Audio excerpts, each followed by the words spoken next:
Olá, pessoal! Fiquem ligados na segunda aula de natureza. O tema dessa videoaula é a História da Ciência. Vamos lá? Olá, pessoal! Nessa aula vamos ver que ciência e tecnologia não são só os aparelhos de última geração. Quero dizer, também são, mas para chegar neles muita coisa foi pesquisada e testada.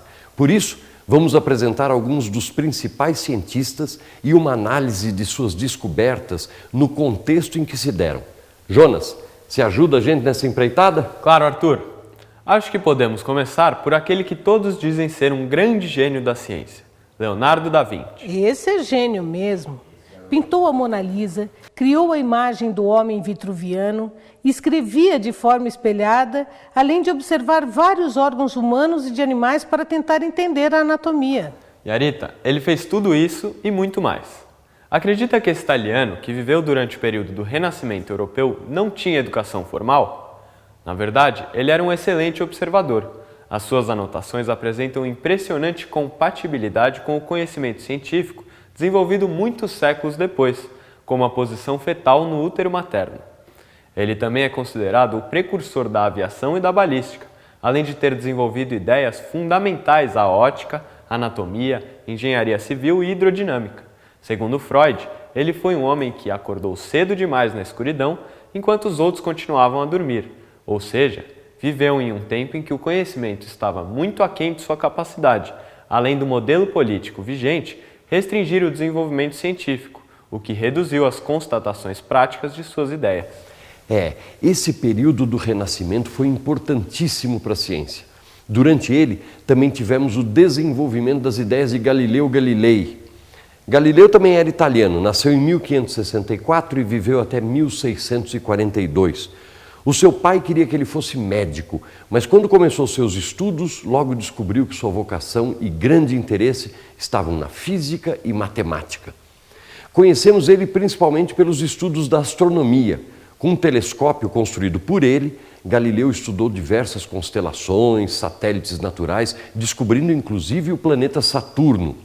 Suas descobertas astronômicas o levaram a defender a tese de Nicolau Copérnico, que negava o geocentrismo. Galileu foi duramente criticado justamente por sua posição firme. Na época, o Estado era muito ligado à Igreja Católica e pensar que a Terra era o centro do universo era um ideal da Igreja.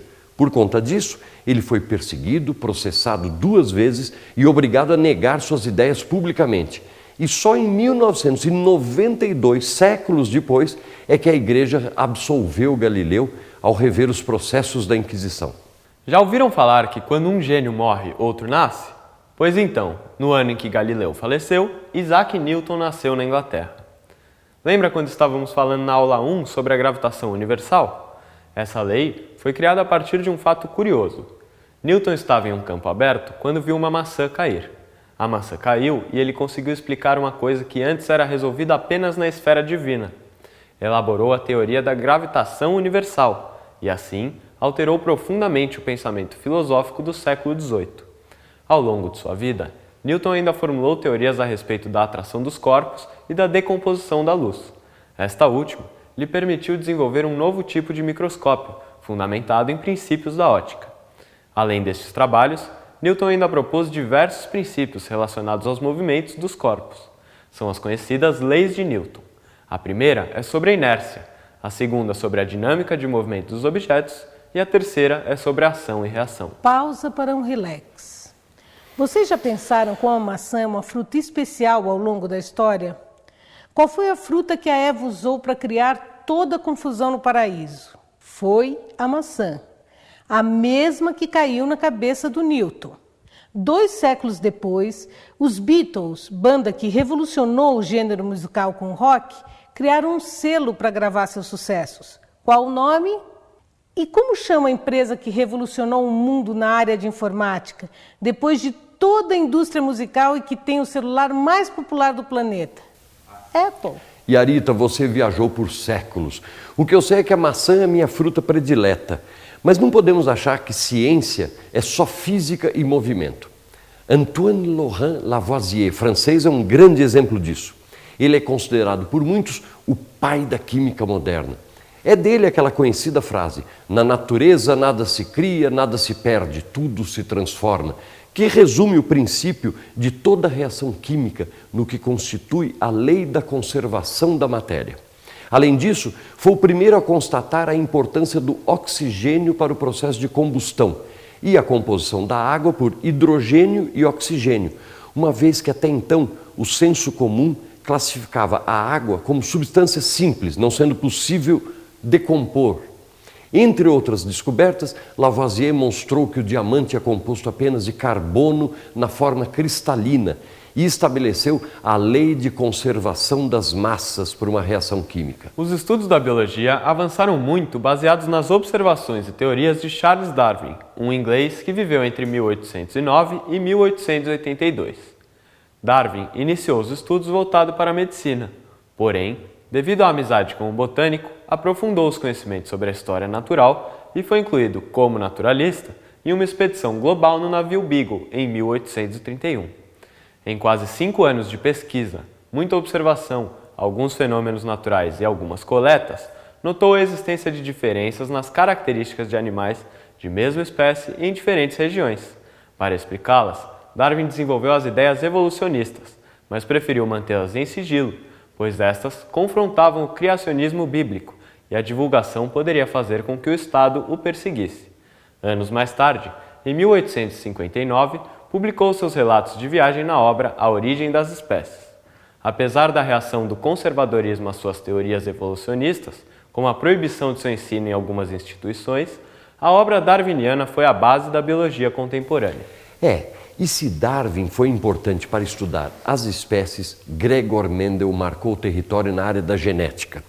É dele o experimento com ervilhas e as teorias que trouxeram luz às questões acerca da transmissão de caracteres dos pais para os filhos. Os seus estudos, a partir das leis de Mendel, foram base para quase tudo o que se desenvolveu a esse respeito. Curiosamente, Mendel era monge e acabou largando os estudos para se dedicar à vida monástica. O seu reconhecimento ocorreu só depois da sua morte. Arthur, sabe aquele bolo fofinho do chá da tarde ou leite em embalagem de caixinha? Ele tem a ver com um grande cientista francês, Louis Pasteur. Pasteur desenvolveu estudos fundamentais para o desenvolvimento da bioquímica ao responder questões a respeito do ciclo de vida na natureza, considerando os processos de fermentação e putrefação ainda desconhecidos. Realizou pesquisas práticas sobre as fermentações lática e alcoólica, concluindo que estas se davam pela ação de micro-organismos presentes no ar e que, portanto, não se originavam das substâncias fermentescíveis. É o caso do fermento do nosso bolo. Estudou também a obtenção do vinagre e a doença dos vinhos, muito comum em sua época, cuja profilaxia passava pelo processo de pasteurização, ainda hoje muito utilizado em nosso cotidiano, por exemplo, nas embalagens de leite pasteurizado, ou seja, aquecido a uma alta temperatura, de forma a matar os micro-organismos nele presentes. A partir de 1865, voltou-se para a solução dos problemas relacionados a doenças devido à ação de micro-organismos, desenvolvendo conhecimento a respeito das causas de diversas moléstias e, principalmente, 2 vacinas, contra a raiva e contra a cólera das galinhas. Mas, Jonas, pensando em cientistas cujas contribuições para o nosso cotidiano são fundamentais, eu lembro do Thomas Edison. Basta dizer que ele, em 1878, inventou a lâmpada. Sem essa sua invenção, a produtividade humana seria extremamente limitada, já que a luz dependeria exclusivamente da natureza. Ele foi um grande inventor e chegou a ter 1903 patentes registradas. Nem sempre invenções dele, mas sempre aperfeiçoadas por ele. Ficou muito rico com a venda de uma invenção: um aparelho registrador de números e letras para mensagens telegráficas, que, passado à Bolsa de Valores de Nova York, revolucionou a economia global, sendo ponto de partida para o desenvolvimento dos meios de comunicação. Além de tudo isso, ele criou outra coisa fundamental: o cinematógrafo, a primeira máquina para exibir filmes. Ou seja, sem ele, poderíamos ficar sem o cinema. Já pensou? Nossa, Yarita, isso seria horrível. Mas vamos ver com Jonas como toda essa passagem pelos gênios da ciência pode ser abordada em questões do Enem.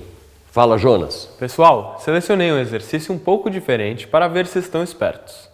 No fim do século XVIII, algumas unidades de medida na Europa eram definidas a partir do corpo do rei de cada país: palmo, pé, polegada. Em 1875, foi criado o Sistema Métrico Decimal: centímetro, decímetro, quilômetro.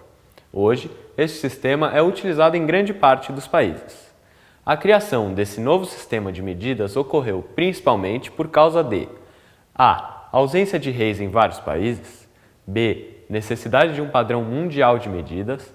C. Procura constante por revoluções tecnológicas. D. Escassez de novos conhecimentos científicos. Ou E. Modificar as unidades de medida na Europa. A resposta é o item B. É simples: diferentes reis, diferentes corpos, diferentes medidas. Conforme tecnologias se desenvolviam no sentido de facilitar os deslocamentos e fluxos entre distâncias cada vez maiores, as unidades de medida tornavam-se mais variadas. O exercício é simples e trata principalmente das necessidades que surgem historicamente e são supridas pela ciência. No caso, a necessidade é decorrente da dificuldade de trocas comerciais e intercâmbios científicos entre pessoas de regiões distintas. Outro exemplo é o surgimento do Sistema Internacional de Unidades, o SI, que, estabelecido em 1960, substituiu o Sistema Métrico Decimal, que adotava o metro, o litro e o quilograma. Diante do intenso desenvolvimento científico e tecnológico, foram necessárias medidas mais diversas e precisas, que foram padronizadas pelo Bureau Internacional de Pesos e Medidas e adotadas por quase todos os países.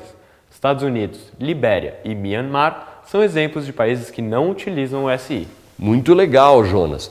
Tudo o que esses grandes cientistas pensaram faz parte do nosso dia a dia, seja na gravidade, no sistema de medidas, no que comemos ou quando acendemos a luz para ler. Tem muita coisa sobre eles no material complementar e nos exercícios. A videoaula acabou, mas para você mandar bem no Enem, ainda faltam algumas coisinhas, não é mesmo?